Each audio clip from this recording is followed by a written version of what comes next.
आगामी लोकसभा निवडणुकीत मराठा समाज मोठ्या संख्येने उमेदवारी अर्ज भरणार। आगामी लोकसभा निवडणुकीत सोलापूर जिल्ह्यातील 3 लोकसभा मतदारसंघातून मराठा समाज मोठ्या संख्येने उमेदवारी अर्ज भरणार आहे। सकल मराठा समाज सोलापूर जिल्ह्यातील सोलापूर, माढा आणि धाराशिव या लोकसभा मतदारसंघातून प्रत्येक गावातून 4 उमेदवार भरणार लोकसभेसाठी अर्ज। सोलापूर राखीव मतदारसंघातून अनुसूचित जातींच्या समाज बांधवांना मराठा समाज भरायला लावणार अर्ज। लोकवर्गणी जमा करून सकल मराठा समाज उमेदवारी भरण्याचा सोलापूर जिल्ह्यातील कार्यकर्त्यांनी केला ठराव। सोलापूर शासकीय विश्रामगृहात आज सोलापूर शहर आणि जिल्ह्यातील मराठा बांधवांची बैठक पार पडली आहे। राज्य सरकारने मराठा आरक्षणाचा प्रश्न पूर्णपणे सोडवला नसल्याने मराठा समाजाने ही भूमिका घेतली आहे। सकल मराठा समाज सोलापूर शहर व जिल्ह्याच्या वतीने आज 2024 लोकसभेसाठी विचारविनिमय करण्यासाठी सोलापूर जिल्ह्यामध्ये 3 लोकसभा मतदारसंघ आहेत। धाराशिव, सोलापूर आणि माढा या मतदारसंघातून गाववाईज प्रत्येक गावातून 1 किंवा 2 उमेदवार, राखीव मतदारसंघातून अनुसूचित जमातीचे प्रत्येक गावातून आम्ही उमेदवार देणार असून शहरातून आम्ही उमेदवार दिले। आज इथं आम्ही 4 उमेदवार समोर आणले। गवळी वस्ती भागातून ईश्वर आहिरे, शेखर कवटेकर, बाळू वाघमारे आणि अशोक बनसोडे हे 4 उमेदवार इथं आम्ही आणले। आज त्यांची उमेदवारी घोषित केली। आम्ही असं प्रत्येक प्रभागातून, प्रत्येक गावातून आम्ही उमेदवारी देणार आहोत। मराठा समाजाला कायद्याच्या कसोटीवर टिकणारं या सरकारनं आरक्षण दिलेलं नाही।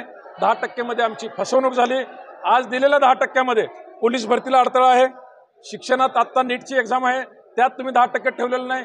इंजिनिअरिंगमध्ये 10% आरक्षण नाही आहे आणि हे सरकार आज इलेक्शनला सामोरं चाललंय।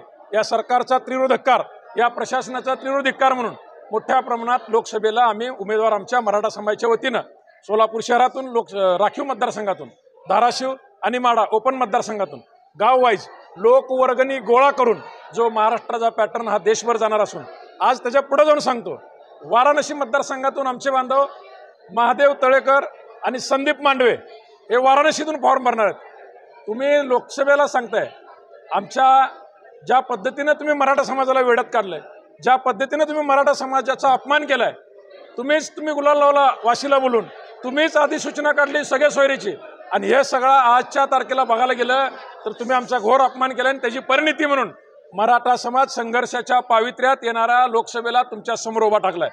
लोकवर्गणीतून उभे राहणार, कोण उमेदवार नाही। आता ह्या राखीव मतदारसंघातलं आमचे बांधव अनुसूचित जमातीचे आमच्या सोबत आहेत, त्यांचं डिपॉझिट मराठा समाज भरल, मुस्लिम समाज भरल, आमच्यातले उद्योजक भरतील, आमच्यातले नोकरदार भरतील, आम्ही कॉन्ट्रीब्युशन करू, लोकवर्गणी काढू आणि उमेदवार भरू। उमेदवारी अर्ज भरला तुम्ही, समजा एका मतदारसंघातनं समजा तुम्ही 1000 भरले तर 30,000 रुपये एका उमेदवाराला डिपॉझिट, मग 1000चे किती झाले? एका 500 उमेदवार होतील, 1000 होतील, नाही होऊ द्या ना, सरकारचा फायदा होऊ द्या, सरकारी तिजोरीत पैसे जाऊ द्या। ह्या नेत्यांच्या घरात तर जात नाहीत ना, या हरामखोरांनी महाराष्ट्राला लुटलंय, देशाला लुटलंय, यांच्या घरात जात नाहीत पैसे, सरकारच्या तिजोरीत जाऊ द्या, काय हरकत नाही। पण यांचा लढा द्यावा लागेल, काहीतरी त्याग करावं लागणार आहे, पैसे त्याग करू। पण आज वर्षानुवर्ष आम्ही पूर्ण फी भरतोय, आम्ही नोकरीपासून वंचित आहे, या लढ्याकडे आमच्या बघणार नाही तुम्ही। शेतकऱ्यांचे काय हाल चाललेत मराठा समाजाच्या, आज तुमचा मागासवर्ग आयोगाचा अहवाल आहे, 94% शेतकरी आत्महत्या करतात ते मराठा समाजाचे आहेत आणि तुम्ही आमचे हाल करताय, बघताय तुम्ही। एकदा होऊ द्या ना। काय काय विद्यार्थ्यांनी असं सांगितलं, आमच्यातली एक गाडी विकू, आमच्यातलं आमचं बैल विकू, पण आम्ही उमेदवारी भरू।